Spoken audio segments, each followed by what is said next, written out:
টিউটাৰক আমি টিচাৰ কৰিছোঁ। এইটো এটা গতানুগতিক প্ৰক্ৰিয়া।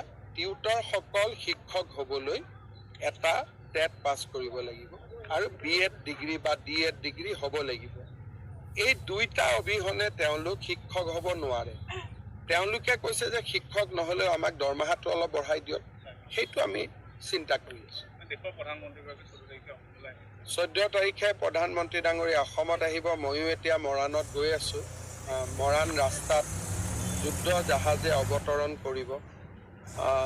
এটা ডাঙৰ দিন এটা, কাৰণ যোৱাবাৰ লোকসভা ইলেকশ্যনৰ সময়ত আপোনালোকে দেখিছিলে যে তিয়ক, যোৰহাট এই ৰাস্তাটোৱে ডাঙৰ ইছ্যু হৈ আছিলে, গাঁত এই গোটেই কথাবিলাক। আজি সেই ৰাস্তাটোত এতিয়া যুদ্ধ জাহাজ নামিব। তাৰমানে ইচ্ছা কৰিলে মানুহে কিমান পৰিৱৰ্তন কৰিব পাৰে।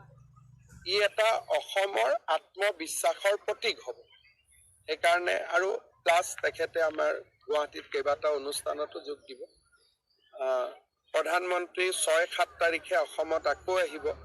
সেইদিনাখন মই চাহ বাগিচাৰ মানুহৰ যি মাটিৰ পট্টা দিয়াৰ আমাৰ কমিটমেণ্ট আছিল, সেই কমিটমেণ্টটো আমি পূৰা কৰিব খুজিছোঁ। আজি আৰু এটা ভাল খবৰ, সুপ্ৰিম কোৰ্টত ইণ্ডিয়ান টি এছ'চিয়েশ্যনে এটা কেছ দিছিলে মাটিৰ পট্টাৰ বিৰোধিতা কৰি। সুপ্ৰিম কোৰ্টৰ জাজেও তেওঁলোকক ক'লে যে এইটো কেছ নচলিব। তেওঁলোকে আজি কেছটো উইথড্ৰ কৰি ল'লে।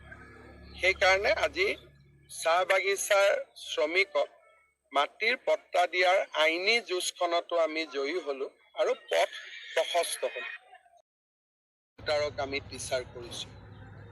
এইটো এটা গতানুগতিক প্ৰক্ৰিয়া।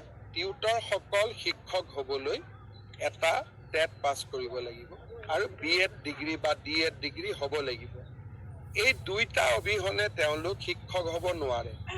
তেওঁলোকে কৈছে যে শিক্ষক নহ'লেও আমাক দৰমহাটো অলপ বঢ়াই দিয়ক, সেইটো আমি চিন্তা কৰি আছোঁ।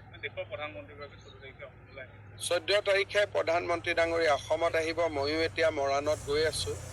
মৰাণ ৰাস্তাত যুদ্ধ জাহাজে অৱতৰণ কৰিব।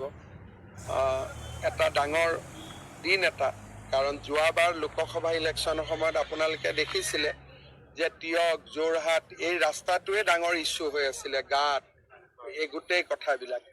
আজি সেই ৰাস্তাটোত এতিয়া যুদ্ধ জাহাজ নামিব।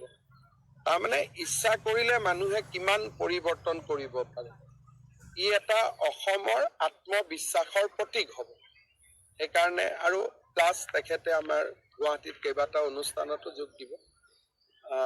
প্ৰধানমন্ত্ৰী 6-7 তাৰিখে অসমত আকৌ আহিব।